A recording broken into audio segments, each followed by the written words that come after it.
The following production is part of the Play Some Video Games podcast network.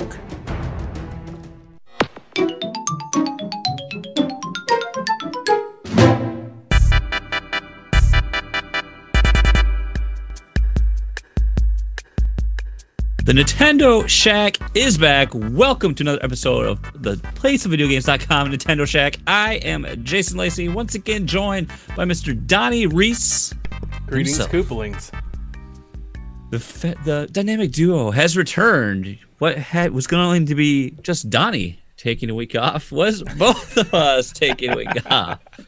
So again, I want to thank Caroline and Tyler for stepping in and running the shack in our absence. I had family that was like, "Hey, we're in the area. We're coming over." I'm like, "Oh, you gotta love that, right?" And we're not leaving for a long period of time. "Oh, hey guys, I can't podcast. Do all the show now." Okay, thanks. Bye. we used to live no less than a mile from my in-laws. And yeah, that would happen all the time. It never happens. So that's why it was like we now live like an hour and a half away from them. They have to call before they come. At least you get some warning. It's like that distance, like they can visit. Yeah, they can't pop. They exactly. Really pop in. Can't just be there at dinner. You're just like, what? Exactly.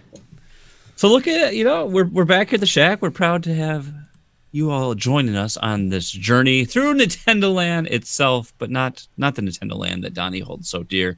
This is our version of Nintendo Land. And for those of you that are Nintendo fans like ourselves, we had a Nindies showcase that took place this past week. In typical Shack episodes, we've kind of given you a complete play-by-play and like covered everything. I don't think we need to do that here because I think if you're listening to this podcast, you're already a pretty well-informed gamer, game enthusiast, fan, whichever you want to call yourself. You probably already know everything was displayed, unless you're not a Nintendo fan. And then I question why do you want to listen to our podcast? I mean, maybe they're not. Maybe they're like, I didn't see it. I have no idea what you're talking about. You have to let me know, Jason. That's true. But I thought at least rather than regurgitate everything, I thought we could talk about like our highlights and some of our lowlights on there. It's old news at this point, right? Yeah, it is. Yeah. It is old news. I mean, we would hope to do this on Tuesday, but as Jeff Goldblum eloquently puts, life finds a way. Mm-hmm. So that's what happens in the world of indie podcasting. But I do want to say that the first game they showed, Mark of the Ninja, I would recommend to people that if they've not played it, I have. It's an interesting 2D stealth-based platformer that I played on Steam a while back, and I really enjoyed it. I think that's a really cool, fun game that I think will play well on the Switch. Did you play the remastered version, or is that new? Like, did you play the original version? I think I played the original version. I don't know for sure. Because I typically don't like stealth games. There's that what is that clone game? Stealth Inc. Oh yeah. Are they the same? Are they similar? Because I played that on Wii U, and I never played that. Like here's the thing with Mark of the Ninja. It had like you're typically sneaking through, and there's only certain portions I'd say where you have to be stealthy. Like you can fight? Yeah. Okay. So you don't have to not fight. Yeah, you get like bonus points for like stealth takedown. Oh yeah, I don't care about that. Being stealthy. But I mean, yeah, you can just go through and kill everything. If you just want to be a ninja. Yeah. That's okay. That makes me a little more likely to buy it then. Yeah. That's exactly what I needed to hear, because I looked at it when I watched it and I was like, that looks good. Like, it looks good. It is a stylistic presentation. And then they were like, it's a stealth game. And I was like, is this one of those like super hard stealth games? I don't want to do that. The thing is, if they see you, then it's like Metal Gear style. All the guards will be alerted and they'll actively be pursuing you. Yeah. So, and I think there are some portions where there might be traps or some things of that nature. Like if you're detected, it might kill you. So there might be some portions that forces you to use stealth, but by no means did I feel like what was the what was that game I reviewed for PSVG? I don't know. It was like another ninja, stealth-based game, and you were like this weird spirit thing, and that like you could try to fight, but like you're really hamstringed. Like you had to like use stealth and sneak, and I don't like that. I like when you're able to like hold your own, Sure. so to speak. So Getting the option is nice. yeah. So I think that'll be a good release on Switch. And then we had I just want to touch on it. Hell, there's not that many games here. We're just gonna touch on everything. Okay. It's like 8-minute direct. Why not? Fantasy Strike, fighting game. Yeah, looks pretty cool. It looks cool. I didn't get like, I don't know. I was kind of like zoning out. Maybe I don't know why, but I mean, they mentioned that it has an emphasis on not memorization. It was more like just being able to play and reacting, and that immediately kind of grabs my interest because that's one of my turnoff to your standard, typical fighting game that we have now. It's all about combos and memorization, and I don't know. I don't play. I've never really played Street Fighter. I don't play.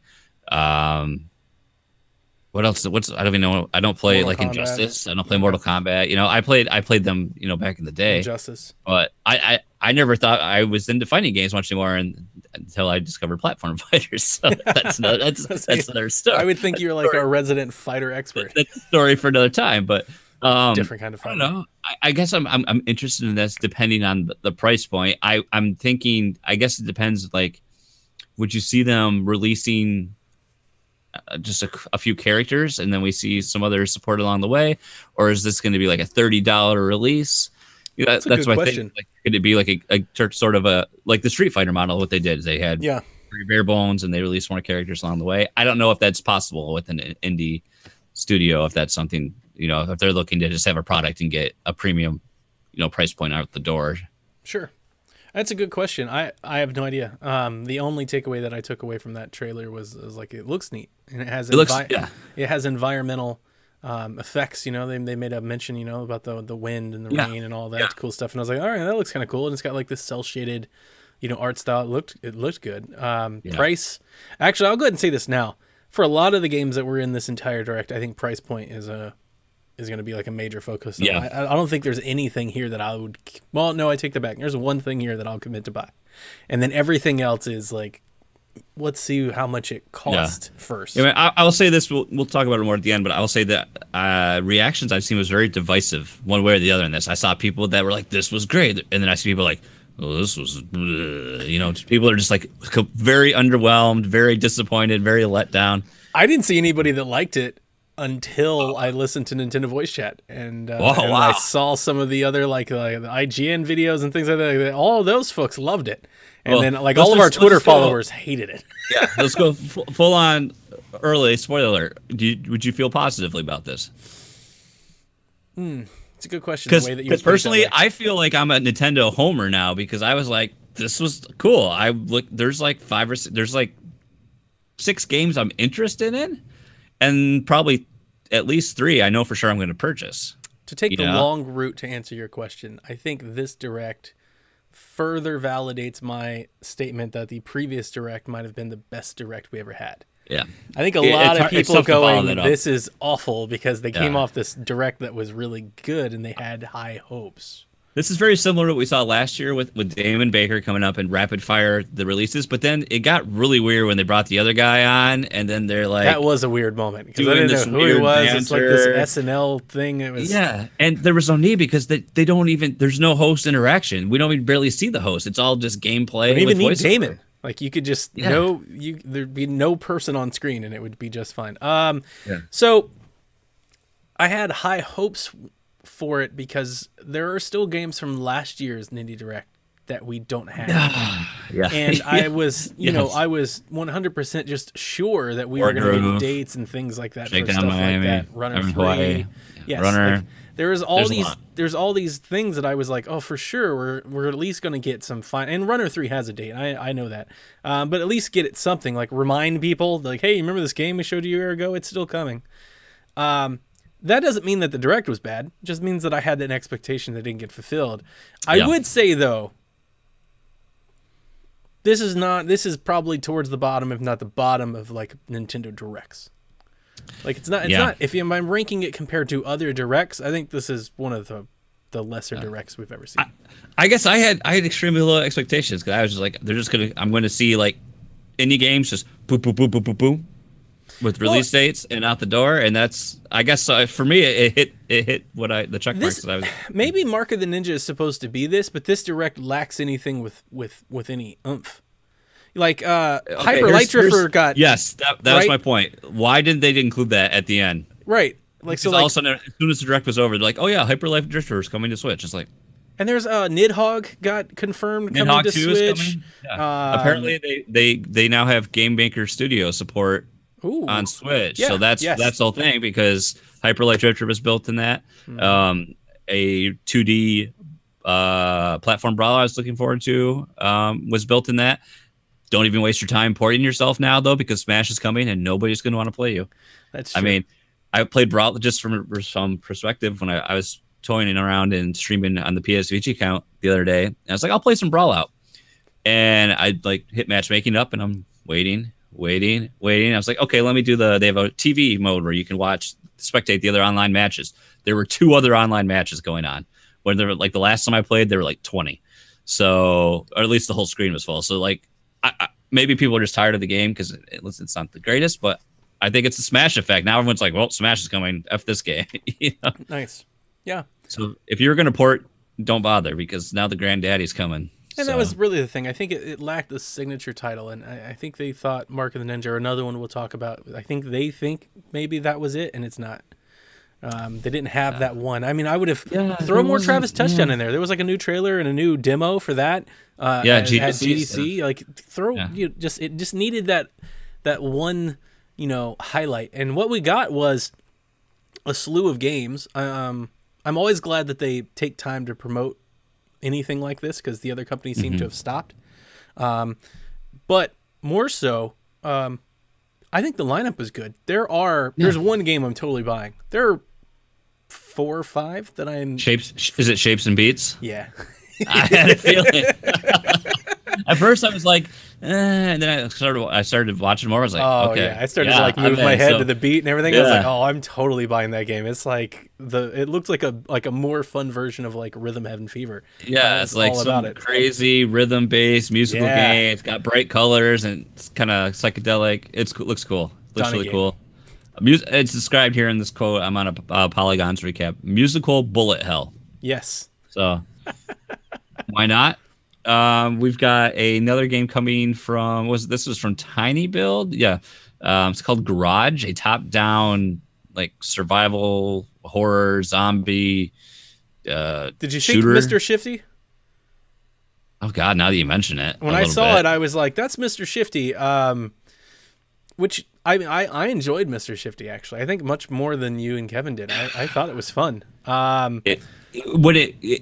There's elements of Mr. Shifty where I'm like, this game could be awesome, but then there's the slog and performance of Mr. Shifty, and you're just like, I'm not a fan of Garage's retro style, like the VHS with the lines VHS, and everything. I was like, why? Why are you doing this?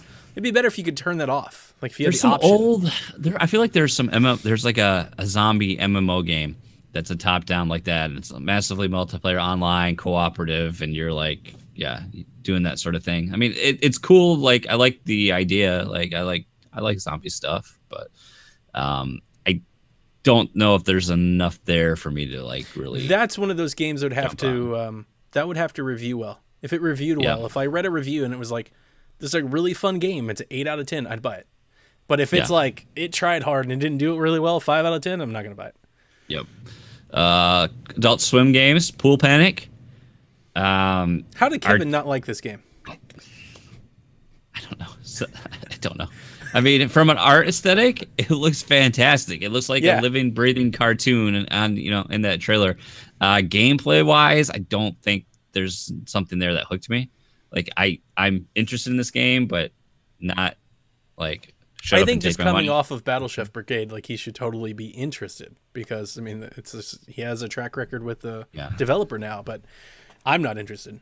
I want some crazy weird Adventure Time game that's not like geared towards kids. Oh, I got you. That would be really fun, but I don't know. I like anything that like kind of like can capture the medium of animation and make you feel like you're playing like the animation you like. So I think that's what this does. Like now we got those like the new Dragon Ball games, for instance. It's like I am in Dragon Ball cartoon, So I like what it's doing there from that. But I mean, I'm not a I haven't played pool since Yahoo Pool back in high school. I'm not. Yeah, that was it. Was me. This is the gameplay. I was like, no, I'm It's just not my thing. Bomb Chicken. I checked out on this. I didn't really pay attention to this at all. I do want to throw some shade around though from that I saw pop up on the PSVG Discord about this. Like, oh, we have had Bomb Chicken and Chicken Wiggle now coming. I only want to play one of those, and it doesn't involve wiggling. The year of the like, chicken. Oh, you guys. I'm intrigued. You guys. There's room for multiple. I like Bomb Chicken. That was a good trailer. It's like Bomberman, kind of. Sort of. It looked fun, but it's more platformy, right? It just looked like just an action platformer, which I'm all for. I'll have to give it another go a little bit, but that's one. Like if the price is right, I'm in on Bomb Chicken. It the just chicken looks like fun. He looks like the chicken from the Behemoth, a little bit. Yeah, he does. Kind of. We got a puzzler. Is it Lumines? Lumines. Lumines. That's it. Lumines Remastered. I never played Lumines. So I've only heard about this game. It's a music-based puzzle game. But it's like rhythm-based. So, and I realized I said this earlier. I was only going to buy one, and here we are. We're going to walk through them all. I'm going to buy 7. I'm probably going to buy Lumines. Because when I had a Vita, I had a lot of recommendations. Like people were like, you might like this. You should play it. And I just never did. But, you know. Did you ever, you know what?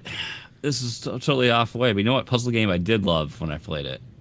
Did you ever play Meteos on the DS? That was an awesome puzzle game. I've never played that.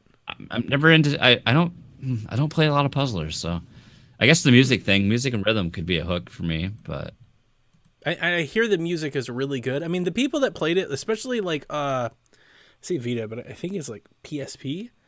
Like the people that adopted that system and played Lumines, they love that game. Like, and it's not just like, I mean, it is a niche game because it's a smaller game, but like everybody that touched it like it. So like I got the trailer going. Yeah, yeah. There's your GIF. We've got a GIF.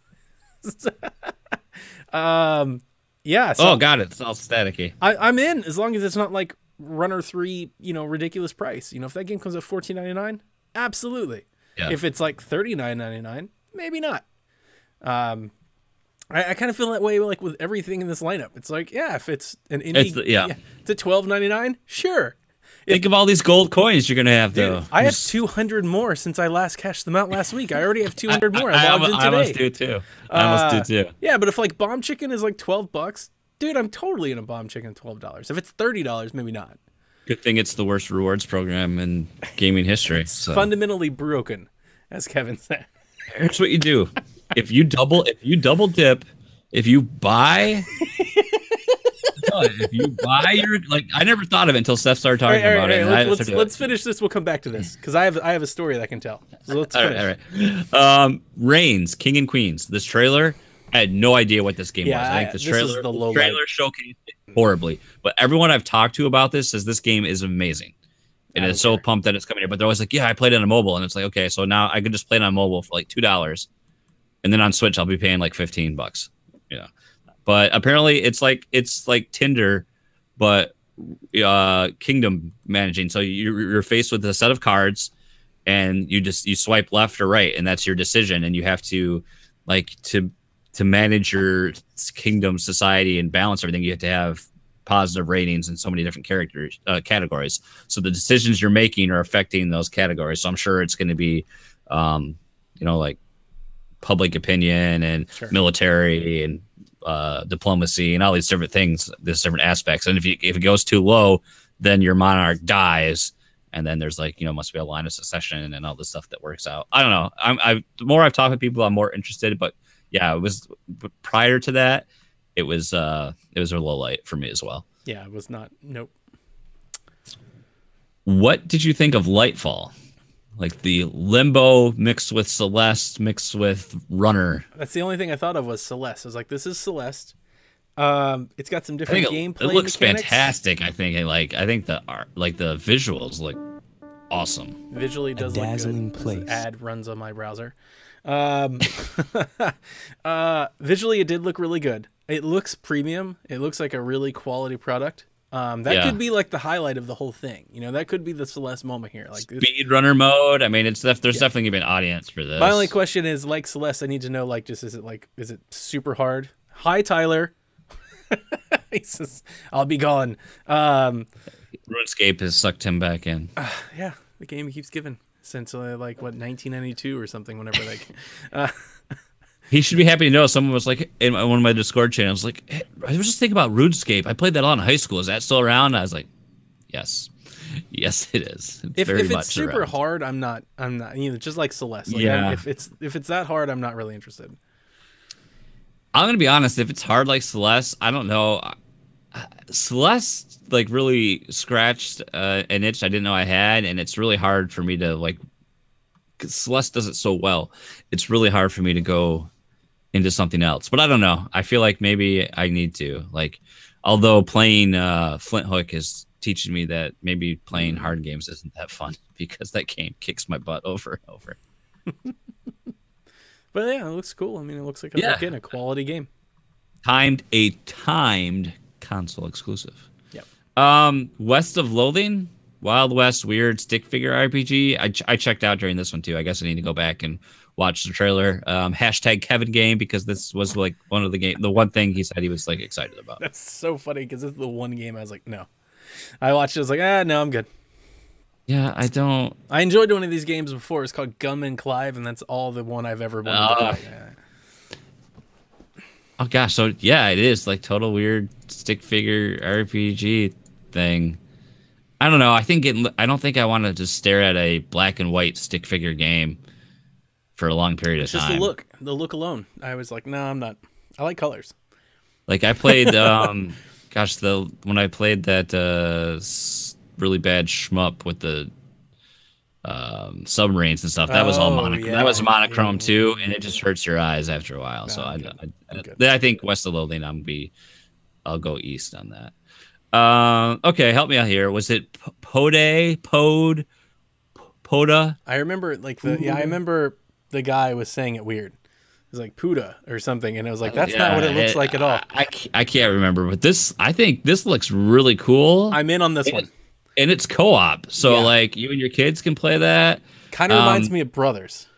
Like it's co-op puzzler, and it's got a really cool art style. Like this is one I'm in on. As long as the price.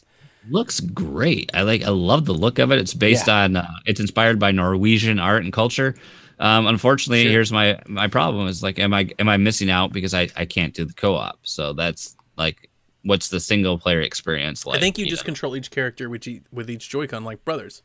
Okay. Well, if that's the case then I'm still in, but that's what it reminded me. As soon as I saw it, I was like, this is it's like Brothers. It's got like some Journey flavor. It's going to be a lot of environmental storytelling. It's really cute. It's probably not going to be super hard. There'll be some puzzles. Yeah. I like those games. I'm in. I'm in on that game. This had been announced before, so we knew this was coming, but now we've got another trailer. Messenger. This weird side-scrolling that has, here's the thing. I'm really surprised that they threw this out already, the whole switch between 8-bit and 16-bit. Like, I feel like that was a really cool hook that they should have, like, not let go. Oh, and, like, I see. People just discover it by playing their game. They're like, whoa, we didn't know this would do it. But I guess it's a good selling point, too. So it's basically, let's take Ninja Gaiden and then kind of go crazy with it. It reminded me of Metroid, but I never played the old Ninja Gaiden games. You wouldn't want to. This is the first time I've ever played. This is the first time I've ever laid eyes on it.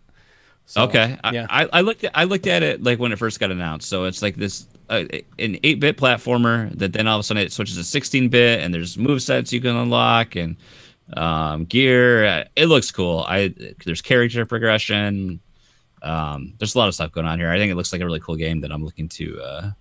I'll probably get that. I'll probably pick that one up. It looks like quality. And this is one of those ones that, like Celeste, it looks like a really good game, and I'm probably not going to buy it. I mean, just based off of, like, I expect it to be really hard. I expect it to, like, you're really going to be challenged. It's not really what I'm into, so. Yeah, I get that. Bad North. My initial thoughts were like, holy crap, I love this aesthetic. Like, it's just this random, like, little island out there, and it's got this cool art style, and it's based on like Viking battles. I was like, okay, but then here's the part where here's the part where it loses me a little bit. Defend strongholds and this roguelite real-time strategy. And I'm like, but I think I still want to give it a chance because it looks cool. These little Viking battles, I'm sure, with permadeath and consequences, and I don't know. I think it looks really cool. And I think it has to. I think it has to review well. And I need to know why I would care about permadeath, because my initial impression when I saw it was, this looks like a mobile game, and it's probably going to be overpriced on Nintendo. Like, what I saw in the trailer while they were talking, I was like, I'm not going to pay any more than like $8 for this game, and it's probably going to come out at $25. It's just going to be like, here you are, and you're facing wave after wave. Yeah, so why would you care about permadeath? What is it, you know? Is it permadeath in the sense that like your army just dwindles until you're the last soldier, and then you die and that's the end? Or is there like a story there that makes you care about actually putting somebody in danger? Because like, that's why I care about Fire Emblem when you play with permadeath, is I don't want, you know, Corrin to die because I love her. You know, it's like, you know, I don't care if it's just a nameless, faceless person. Like, who cares if they die forever? That's not really a big deal to me. Let's get to the nitty gritty here. Let's see, what is the difference between a roguelite and a roguelike? So, roguelike, which I'm already familiar with, is a very strict genre, despite what many people think is idea of a genre being that strict is very blah blah blah. God, this is the worst. This is the worst thing ever. Good job. Derail the podcast. Oh my god, that doesn't help me at all. So I guess it borrows a couple elements of what a roguelike would be. I guess not strictly. I don't know. Sure. Whatever that means. Here's my guess. I bet you can like upgrade your armies in certain ways, and when you die, you lose all that. And I expect it to be like a wave-based tower defense game.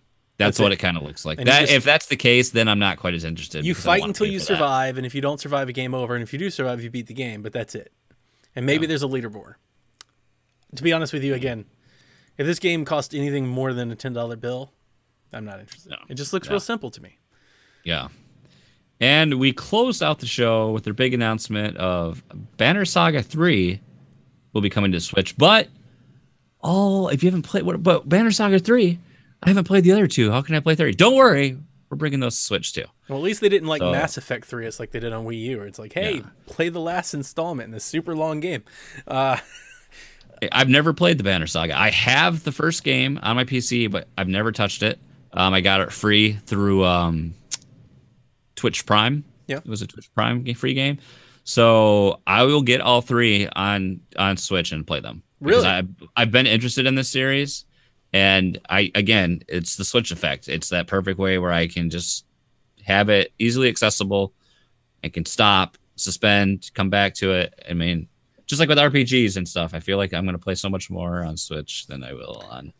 The only thing I know about the Banner Saga is that I like the art style. It reminds me of Jotun. Yeah. But I mean, I know that it's like really dark. I know like you have to like kill off members of your party and stuff. But outside of that, I really don't know like what you do while you play the game. Is it just a decision-based game? You just make decisions? No, it's a warfare strategy. Okay. I believe it's Nord. I don't think it's strictly Viking. I think it's just Nord, and then it's you have, I don't know what the gameplay like battle gameplay is exactly like, but you have some strategy there, and then you have it permadeath again, and then what happens in one game carries over into the sequel, like the decisions you make and characters you lose. So there's some importance there. And then I know that like in the third game, all your progress from the other two is affected. Do they come out like somewhat close together? I know they said that like the Banner Saga 1 and 2 are coming soon, and then Banner Saga 3 is what, this summer? Let's see. Banner Saga 3 is coming this summer to PC and consoles, including the Switch. I think they said 1 and 2 are coming soon. I don't know what that means. I got to think it means before E3. Yeah, it's going to be coming simultaneously to all the consoles, Banner Saga 3, so I would assume that we're going to see the game sometime in the spring. And then the question is, what's the price? Is there like a collection? Are they priced individually? I assume if they're coming out with different releases, they're priced separately. Yeah, I'd like to see a discount. Like if you buy the one, it's a one price if you get both. Makes sense. Because I mean, it's so readily available and usually on sale on so many other consoles. Yeah. I don't want to hear like, oh, here's Banner Saga 1 on Switch for $50. Like I don't even know what these came for. So what they originally like sold for. So I don't know if it's like a $30 game or not. But I expect the third game should be full price. It's new release. But I'd like to see some sort of discount, like even just like $5. If I buy Banner Saga 1, I get $5 off. That would be nice.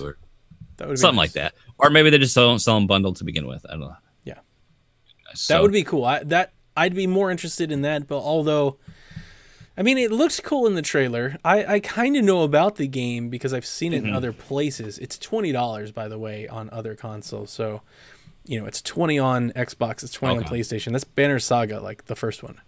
Oh wow! So if they're all $20, a $60 pass would be nice, or a digital discount, like they're $20 each. But if you buy all three, we'll give them to you for $45 or something. That would be really cool. I don't expect anything like that ever on a Nintendo console. They just don't seem to value games like that. I might buy the first one and see how it is, because like when you tell me it's like a strategy RPG, it's got permadeath, it's got characters, like it seemed like I'm starting to go down this Fire Emblem path. I was trying to sell it to you a little bit. Yeah. I mean, you kind of got me interested. I'm like, I like games like that. There's another game series that I play that's very similar to that. So yeah, I'll buy the first one. See what it's like. I'm looking forward to it, and I think that was a cool announcement. I know this is just a showcase, but then it was like that was it. And if they would have had, I don't know why, but if they would have then just said, oh, by the way, Hyper Light Drifter is coming, then I'd be like, that would have been like my yes moment, because so we also know that Rumbo's coming, Nidhogg 2's coming. They did Cube Life this week. There's all kinds of stuff that came out of GDC. Especially like older indies, like indies that were on Wii U, where things are being ported over. Like everybody's putting stuff on it. Just throw some of that stuff in here, and it would have really made it feel a little bit more important. I'm totally gonna buy Hyper Light. Well, Hyper Light Drifter was gifted to me by someone, so I'm totally buying Hyper Light Drifter when it comes to Switch. Because I own it on PlayStation 4, and I don't think I've ever started it. I never even booted it up. Yeah, is it super hard? I finished. New Game Plus is okay, but the standard. It's tricky. I have a feeling harder you probably than Donkey Kong Tropical Freeze, because that's about like my hard level. It's totally. I can't quite compare it because it's a totally different game. I honestly, to be honest with you, Donnie, I don't think it is for you. Okay.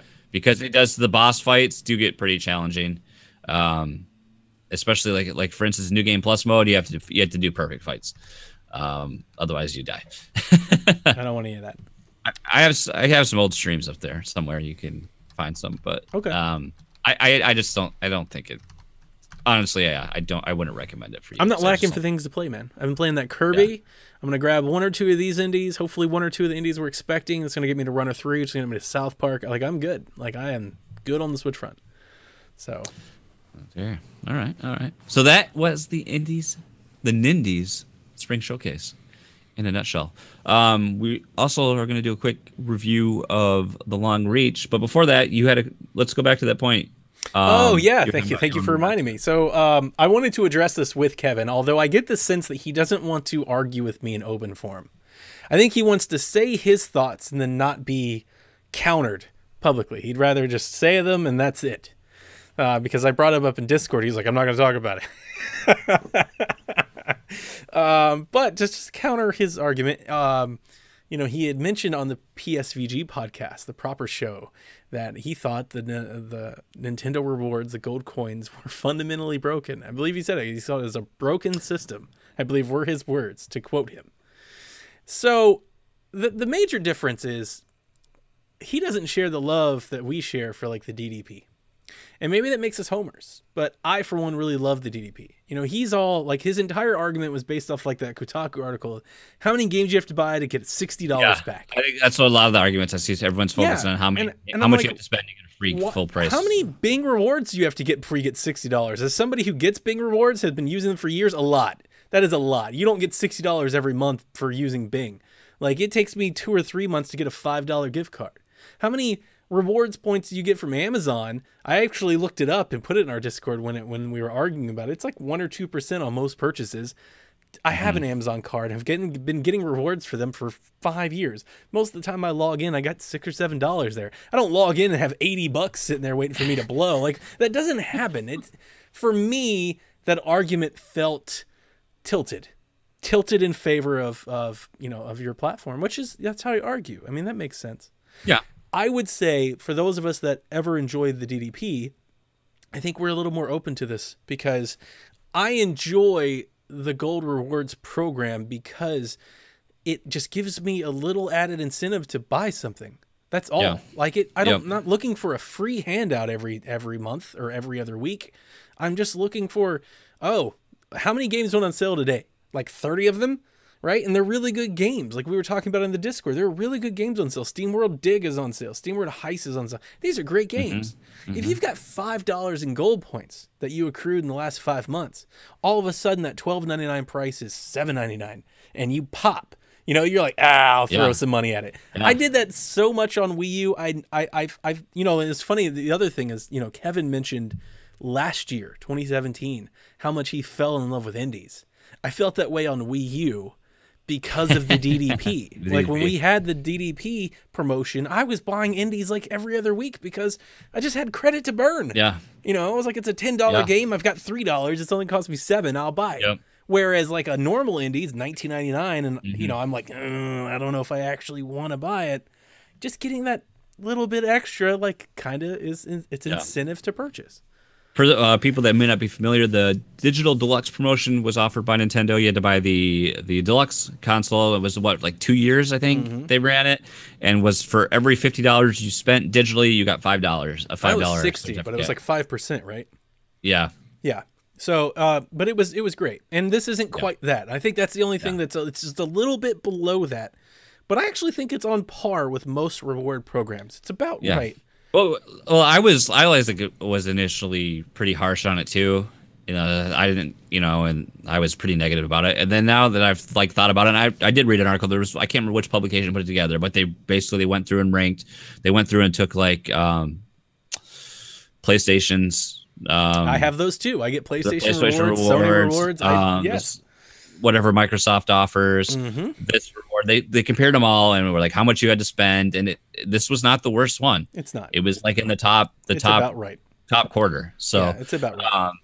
And like you mentioned, and I mentioned before, stack it up with other things. I go on Amazon. I now, because before I was just buying my stuff digitally through the eShop. Now I don't do that. I go on Amazon. I buy my gift shop, my eShop credit on Amazon, get my 5% back there, then buy the games digitally on the Switch, get my coins there.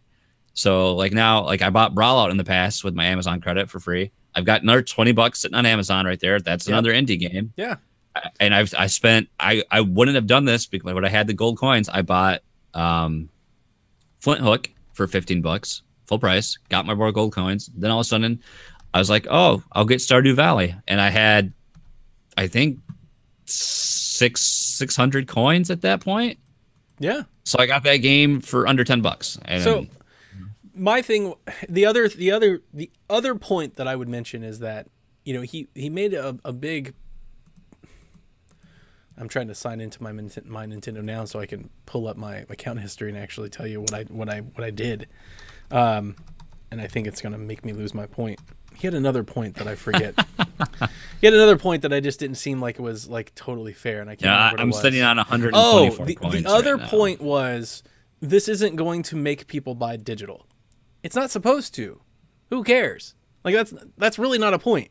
It's not like it's aimed to make everybody buy digitally all the time. You get more rewards for buying digitally. That makes sense because you can't trade the game in. They make more money long term. That makes sense. Exactly. But you can still buy the physical game. He's like, well, why would I do this when I buy the physical game and trade it in?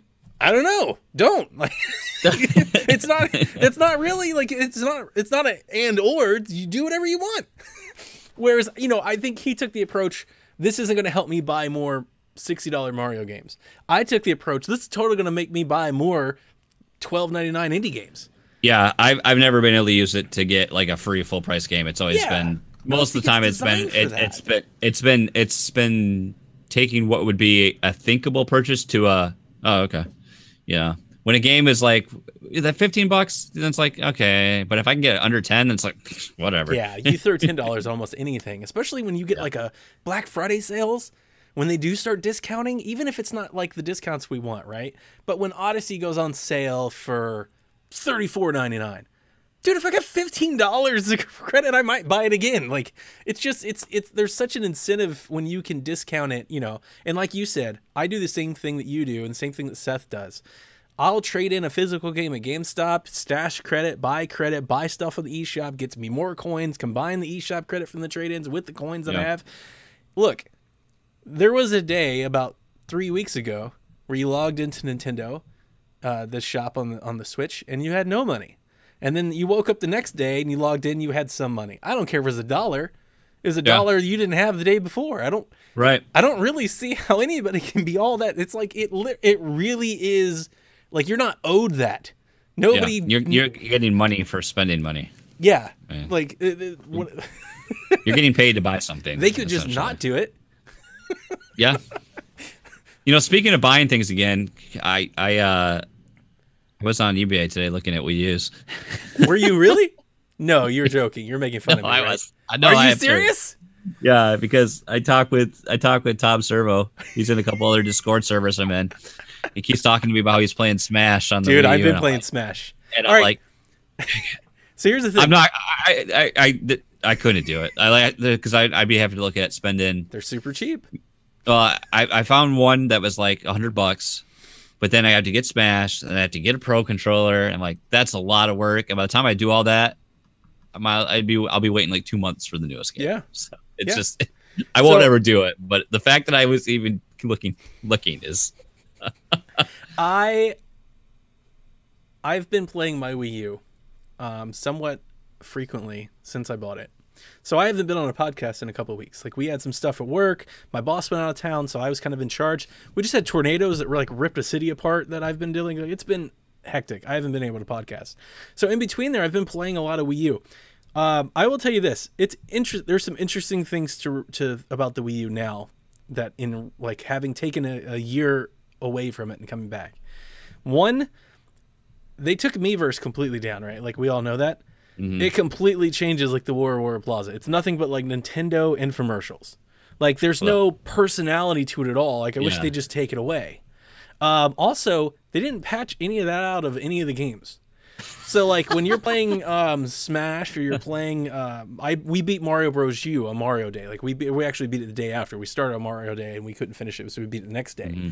I love that game, by the way. It's one of the most underrated Mario games ever. But that aside, in those games they're constantly telling like, hey, do you want to post this screenshot or this video to Miiverse? Hey, like do you want to write a message on Miiverse? Yeah, and you go yes, and it just errors out. It's like it's weird. It's like this. It's like a fossil of itself already, and it's not even like it's technically not gone. It's not like archaic yet. It's crazy. There's still some very weird. One of the things I was talking about, or I was thinking about today is you're getting me completely sidetracked off of the story I want to tell, but. Nintendo, Damon Baker, after the Nindies Direct, did some interviews at GDC, and he said one of the things he said is, like we want to make the eShop better, and that's something we've been whining about, right? Yeah. And it was interesting he said that because he goes, the way we designed the eShop on Switch was like it was supposed to be strictly like transactions, like they made it lightweight for a reason. You're gonna log into the Switch eShop because there's gonna be a game there that you want to buy, and they're gonna put it on the homepage. They never like had we're going to make it like this merchandise. No, so okay, save that because I'm about to make my point. Because he was like, it wasn't meant to be like a merchandising storefront. Like that sounds ridiculous. I understand exactly like the thought you just had in your head because you're like, what the? You've been doing this for years. I get it. Right.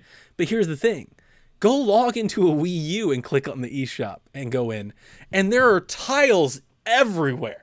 There's stuff all over the screen of everything. There's all these different groups and boxes. And I was thinking when I was reading that article, I was like, as my immediate reaction was the same as yours. And I was like, you know what? I actually think that's deliberate. That makes sense to me. Having seen the Switch eShop versus the Wii U, I guarantee you one day when they were making the Switch OS, they looked at the Wii U eShop and they were like, this is a mess.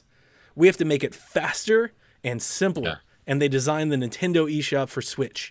And like I can understand that vision. If I was like a web developer for them, I gotta say I probably would have been I would have supported the Switch version because I would have been like, yeah, you'd have, like yes, Jason Lacey has to go and search for the game he wants if it didn't come out this week, but that is a good trade-off for the games that you're looking for being right there on the homepage every week you go to log in.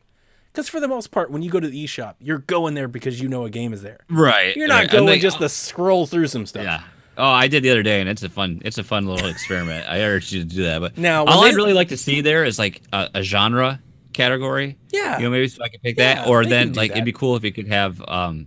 I like nice a to have, bestsellers like, list. Yeah, bestsellers or a Friends recommendation. wish lists. If we had like a recommendation system, Yeah. so we could have games rise to the top Well, they that tried way, to do that or reviews thing, and it like yeah, Nintendo or if you could fans see like broke it. games that your friends had purchased. yes, that would be a And good then- one. That'd be kind of cool. My only real thing is like when they do virtual console, however they do it, the thought that I had in my head They're reading not. when I read this, I kind of wish they do it separately. I want the virtual console to be like an app. Anything like old system stuff, I don't want it to be a part of the eShop. I want a different icon. Just put a different icon on my thing. I like that. Have it all be in inclusive. Separate folder. When That you want way to play you an have, eShop game, you launch the eShop. Yep. I mean, you watch the virtual console, and everything's contained and in it's that. contained in different categories: console, system, years, genre. You can do like that, that. in the virtual console space, but the eShop is still lightweight, fast. The game you Yeah. want on the homepage. Yeah, because otherwise we're gonna have a problem with how our icons are already on the Switch and how you We need access folders. games. We need folders Yeah. and themes. I got a story. So my story is you guys were so grateful to me on Mario Day. You guys all pitched in and you got me some credit. And I was so excited. Actually, one of the codes didn't work.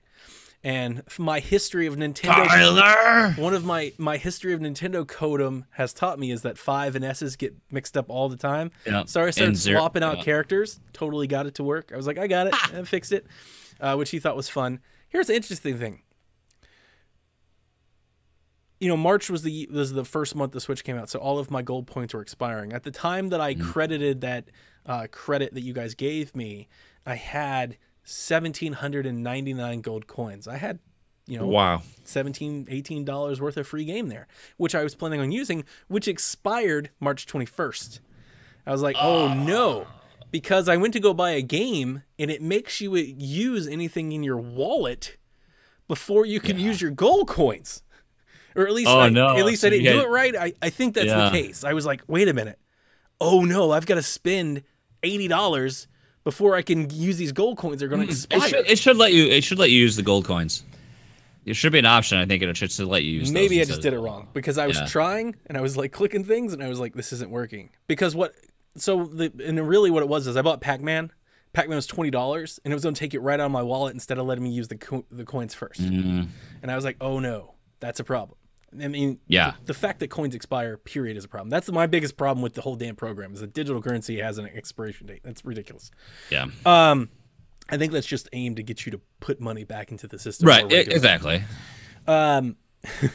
So I made this. This is in true Donnie fashion. Only like Dev will appreciate this. I was sitting there staring at myself, and I was like, "All right, I've got to burn $80 in a somewhat responsible way." There were games that I wanted, but I didn't want to pay full price. So here's what I did: I bought Zelda: Breath of the Wild digitally. I took my copies. I say copies because I tried to play the Wii U version of that game. The Wii U version of Zelda Breath of the Wild is awful. It is trash. It's trash for two reasons. One, the resolution's terrible. Even on the screen, the resolution's terrible. And that's saying something because the resolution on Switch isn't like amazing. It's Right. terrible. Having gone from one to the other, it's terrible. Playing it on the gamepad by itself is that's a hot train wreck of a game. There's so much screen tearing and like the gamepad flickers. I mean, I felt like it was gonna break my Wii U. I was like, this is awful. So I took my physical copies of Breath of the Wild back to GameStop, who was running a sale after their last Direct. If you traded it towards any Nintendo pre-order, you were getting like 30-40% bonus. It was insane. Oh my gosh. Yeah. So I trade both of them in. They give me $47 a piece for both of them. So I took the credit that I got from you guys and I bought Zelda Breath of the Wild. You spent 60 and you got $80. I spent Zelda Breath of the Wild and Pac-Man to use that with like my gold coins. Actually, no, I still had my gold coins. I spent Pac-Man and Zelda Breath of the Wild. Go and trade that stuff in. And I think I traded in like, I don't know, an Xbox controller or something. Anyway, I came back. I got the bonus for the thing. I paid off like South Park and something else. Maybe Travis Touchdown or something. Long story short, I came back with a $100 gift card on GameStop. I turned that into credit that I bought Lost Sphere, which I'm looking forward to starting. I bought that when it went on sale for $35. And then I cashed my coins out for that. So I actually got it for like 15 today. Oh, does it? Nice. That sucks for anybody else that didn't get it, because that's a pretty decent price. You know, the sad thing is I was waiting out for the physical version, and the physical version came back in stock the day after I bought it, like the sale. So, but that's neither here nor there. And then I used the remaining, or not even, I still have credit, but no, I don't. I used some of the credit to buy Lego Marvel Heroes, which just recently went on sale. I got it for $15, and then I used the rest of it. This is the part to make everybody angry. I used the rest of it, and I bought like 14 Wii U games, because they had like a buy two get one free game. So I bought all kinds of stuff. I bought like Call of Duties and Maddens. I just bought like a stack, like Just Dance, just a bunch of stuff, and just put it right back on the shelf. And that's what I did. So I cashed it all out. I got Lost Sphere, Pac-Man. Speaking of games. Dude, that Pac-Man game, I've never played on another system. That Pac-Man game is awesome, by the way. I love that game. Pac-Man Challenge DX Edition 2 or something. Yeah.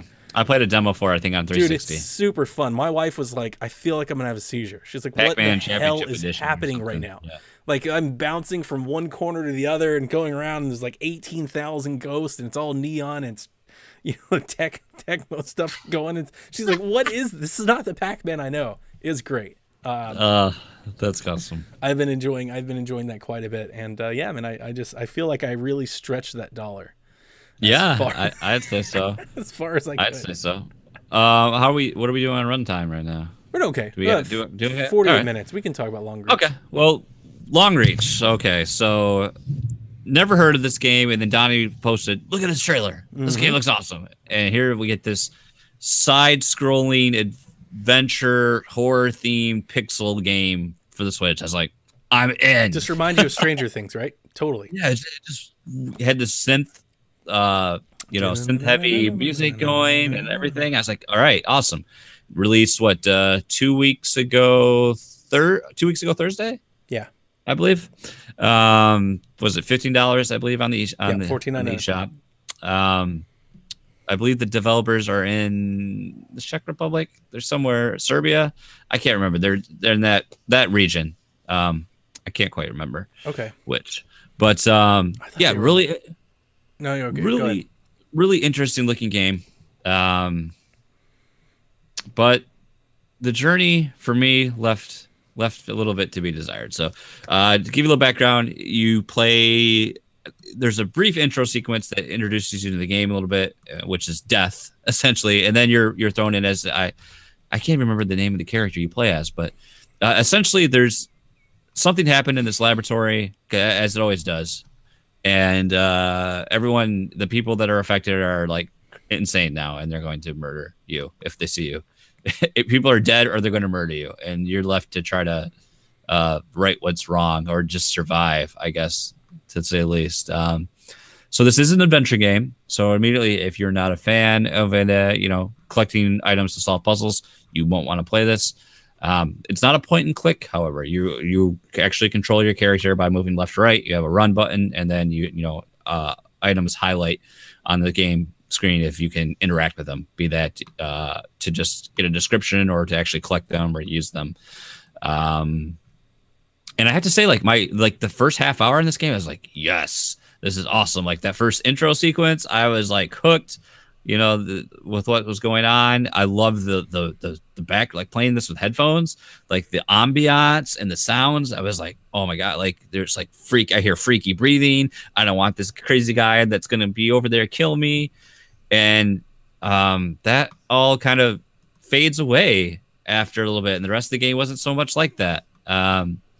Which was a little disappointing, because I was really looking for like that whole psychological horror aspect in there.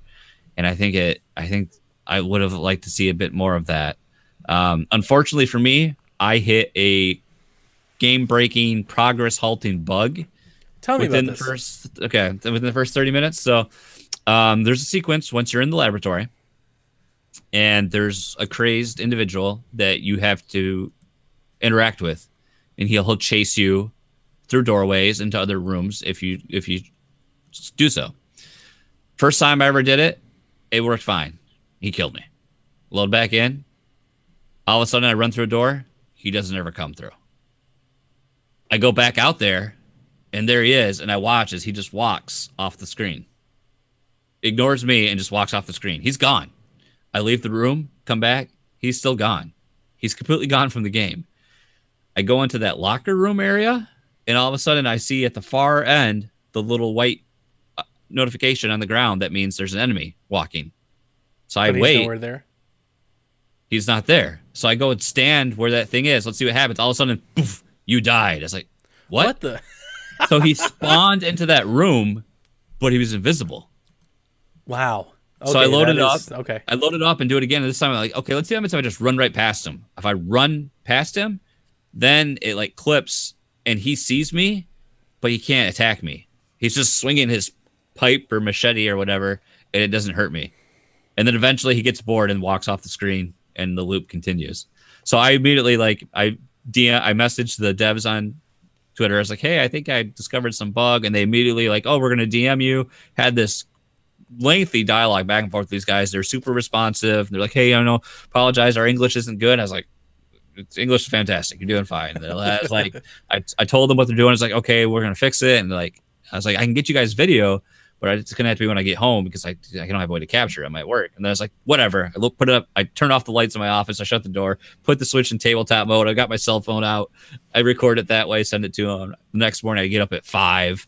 I record it, send it to them because I was just like, I understand bugs happen. If you're a small team, you can't test everything, and when you get stuff out in the hands of users, it's bound to happen. And they're like, oh, I was like, totally, it's cool. I'll just start the game over, and literally within because I had already played it, within 15 minutes, I got back to where I was, and I was able to play past it.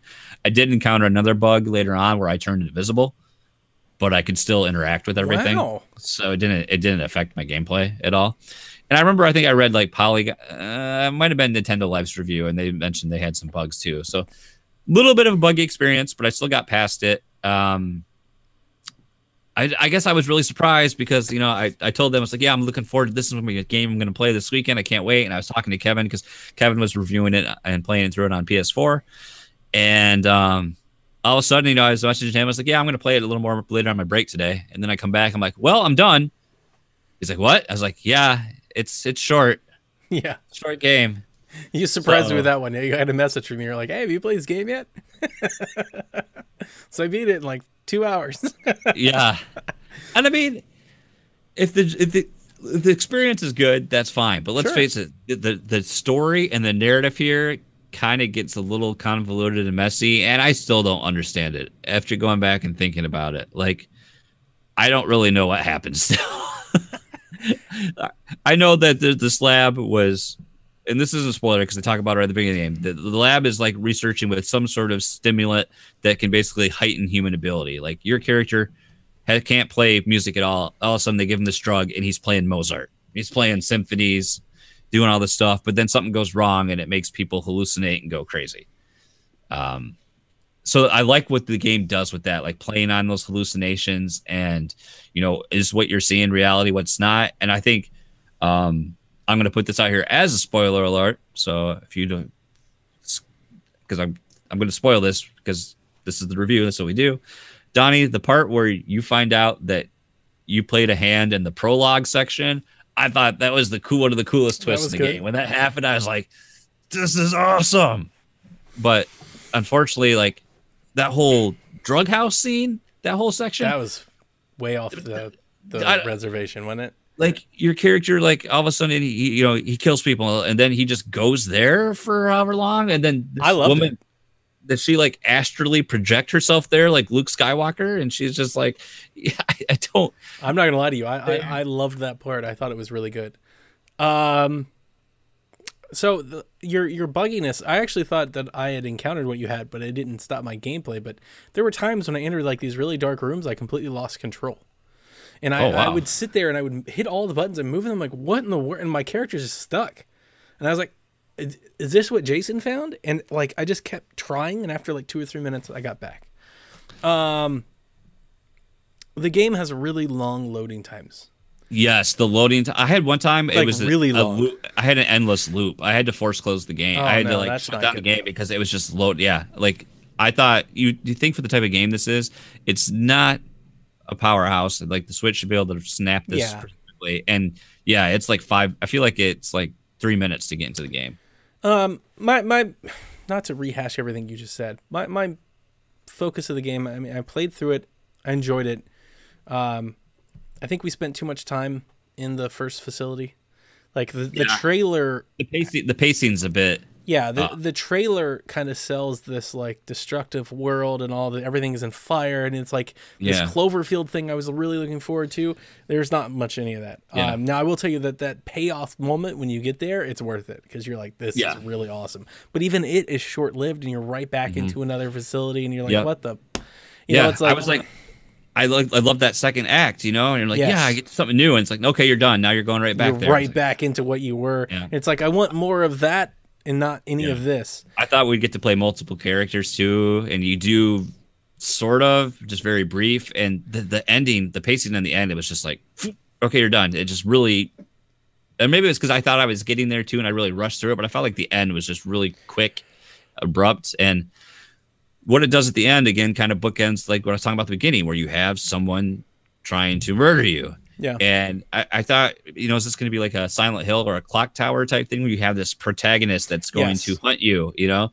And I think they could have done something more with that, because a lot of the time I was expecting that sense of dread to engulf me, and it's not, it didn't, you know?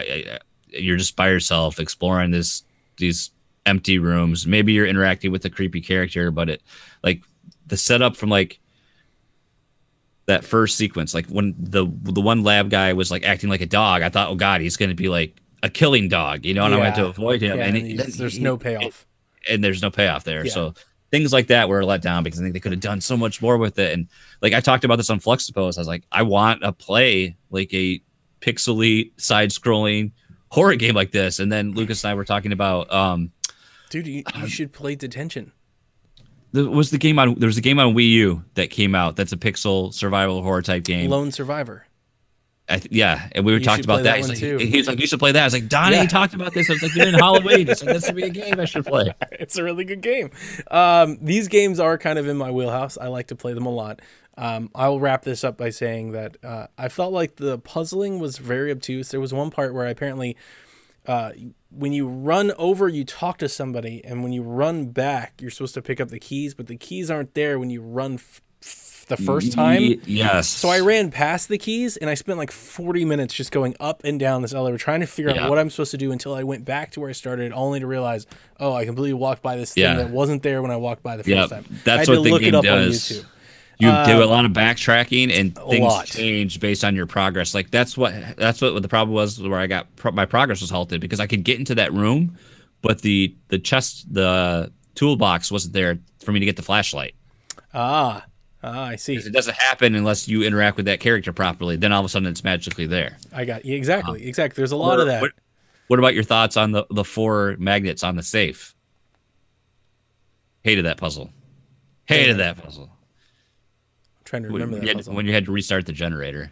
Oh, yes. Yeah. I mean, some of the puzzles were like, unlike some adventure games, they made sense, but some of the stuff was just like, and you just lost. It's a bit of a lot, and it's a lot of just running through empty hallways because there's no fear. You're not running from anything, so you're just going back and forth, just completing the puzzles. I don't think it's as good as the Coma or Detention. If I was ranking them, I would go Detention, the Coma, and then the Long Reach. And that's a little bit depressing because the Long Reach had such a really good style, especially that trailer. That trailer is a hook. I mean, almost bait and switch worthy. Like it is. That trailer is so good, and it's not really representative of the game itself. Also, what'd you think of the ending? Like the very ending. The very ending, I got to the point where I was like, I don't know what's going on anymore. Yeah. And you know, one of the things that I hated, I wasn't going to talk about this. One of the things I really didn't like about the game, like this is probably my biggest, it's a very mature game, which I enjoy. I didn't like the way that they set up the dialogue. I wish that they did a more golf story type thing with bubbles on each characters, because I felt the way that they takes did you it away in from the game a bit. So, like, when you have dialogue between characters, the screen kind of splits in half, and you have this long-running dialogue that just text at the bottom of the screen. Here's the problem with that.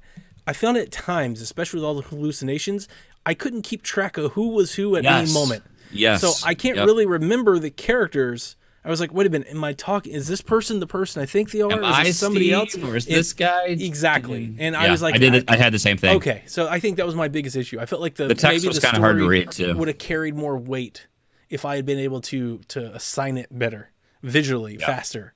Yeah.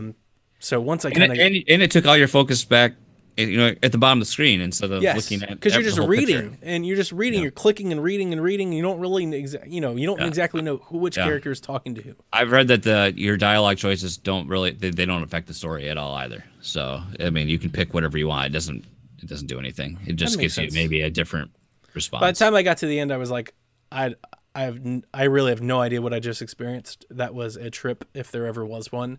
Although I did love the really, really dark scenes that you mentioned. Like, I was like, what? They're really trying here to really push you somewhere. There's definitely some bright spots along the way. I mean, it left me wanting more. It left me wanting so much more. Yeah, there's not a whole lot of meat on that bone. Whereas the Coma, for example, is a much more polished version, more of like a Persona-esque story, which is a lot more like tongue-in-cheek and humorous than this. And then the Detention is kind of what you were describing, much more dread, much more fear. But the Detention also has a lot more meat on the bone and like longer puzzles. Like the puzzles go, across screens. Whereas like in this one, everything was pretty much kind of in the same area. Yeah. You just had to like go back and forth, back and forth, back and forth. That second facility, you're just running from one end to the other, all the way back to the end, all the way back to the way back to. I was just like, you did a whole set of puzzles, and then you do it. I remember this. Now I remember the safe because you had to do. Okay. Yeah. Yeah. Here's a gun, but you can't use it. Here you go. Yeah. You should try the Detention. That was one of the other games that I beat. I don't think we ever actually talked about it on Shack. I beat the Detention, and it's really good. It's really good. It's really good, especially I played the entire thing with headphones because I streamed quite a bit of it. The sound design is really good. They have like these screams and squelches and stuff that come through, especially when you start getting enemies. I mean, it's like, nice. there was points that was like, oh man. So it's pretty good. Pretty good. Well, let's score it real quick then. What does your heart say? What is our score reach? for like a good game? Is it like a 660? Do you know? I guess technically for me, I would think like a 7. I'm gonna go look up our review scale. So I often keep telling myself that we should try harder to explore the space. All right, so 50 to 59 is a below average game. 60 to 69 is an average game. 70 to 79 is a good game. And then you have the great 8, and then you have the awesome, and then you have the greatest.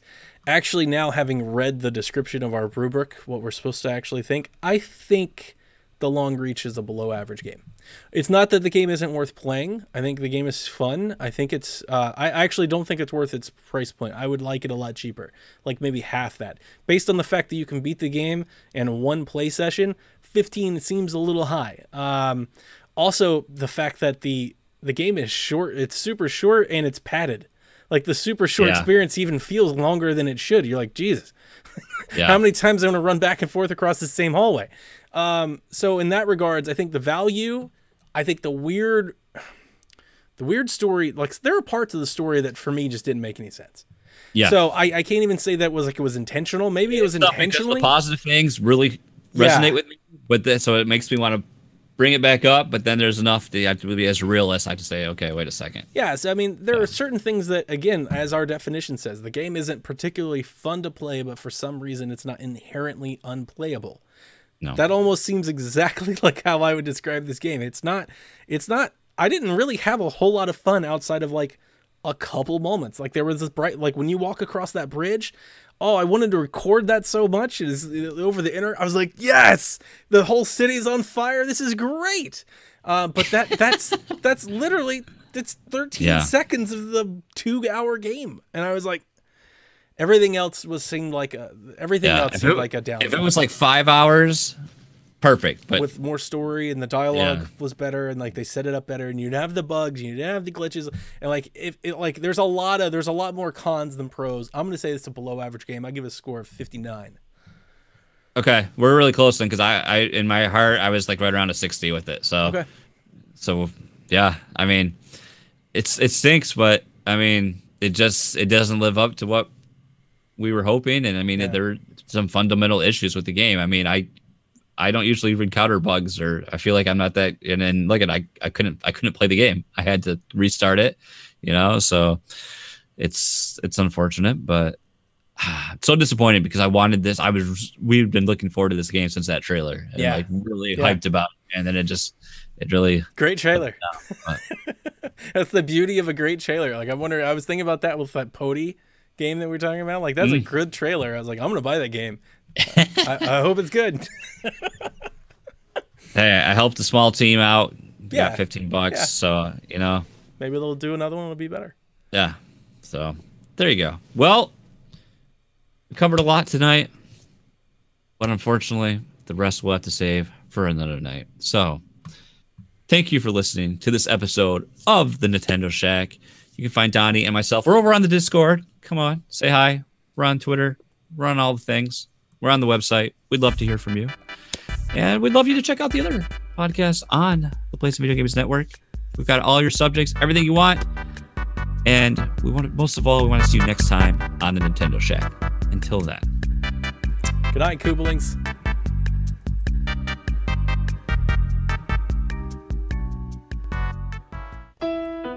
This has been a production of the Play Some Video Games Podcast Network. Find more great content at playsomevideogames.com.